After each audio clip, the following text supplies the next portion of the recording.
ज़ैगम खान साहब, ये जो ईरान ने हालिया हमला दुबई साहिल पर तेल टैंकर को किया निशाना बनाया है, दिखाई ये दे रहा है कि बड़ी माशी ज़रब है और ईरान का रद्द अमल हर हमले के बाद दिखाई देता है। क्या आलमी मईशत पर असरअंदाज होने की सिर्फ कोशिश है या पसे पर्दा और मुहर्रिकात भी हैं?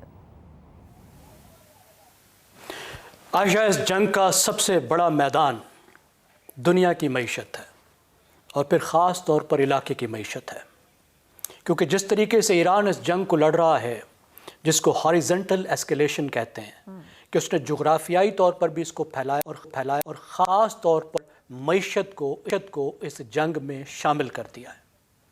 आपने स्टॉक मार्केट को बताया, स्टॉक मार्केट के बारे में आपको पता है सबसे डरावनी बात क्या होती है?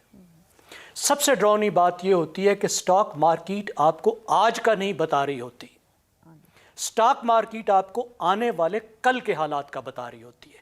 ये एक ऐसी मार्केट है जो मुस्तकबिल पर नज़र रखती है।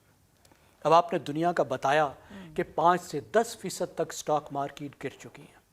आपको पता है पाकिस्तान की स्टॉक मार्केट कितनी गिर चुकी है? पाकिस्तान की स्टॉक मार्केट 20% गिर चुकी है। शायद ही दुनिया में कोई स्टॉक मार्केट इतनी गिरी हो जितनी पाकिस्तान की स्टॉक मार्केट गिर चुकी है। तकरीबन 3 ट्रिलियन रुपए पाकिस्तानी स्टॉक मार्केट से गायब हो चुके हैं। एक एक दिन की ट्रेड में 500 अरब रुपए गायब हुए हैं। अब जहां तक जो हम जिस मॉडल की बात कर रहे हैं, गल्फ का, खलीजी मुल्कों का अपना मॉडल, ये तो दुनिया के लिए एक मिसाल बनकर उभरे थे। आपको पता है दुबई, हम ये समझते हैं कि ये तेल है और तेलों की वजह से शेख हैं और तेल की वजह से दुबई है। दुबई की मईशत में तेल का हिस्सा सिर्फ 2% है। 98% उसकी मईशत का तेल से कोई ताल्लुक नहीं है। आप अंदाज़ा लगाइए कितनी बड़ी कामयाबी है उनकी, कि जो तेल उन्होंने निकाला, उस तेल को उन्होंने कैसे इन्वेस्ट किया, कैसे इस्तेमाल किया कि आज तेल अगर गायब भी हो जाए, वो 2% चला भी जाए, तो उसकी मईशत कहीं नहीं जाती। अब तेल की वजह से नहीं है मसला ये है कि जो उनका माशी मॉडल है वो 3 चीज़ों पर खड़ा है और वो तीनों चीज़ें एट स्टेक है।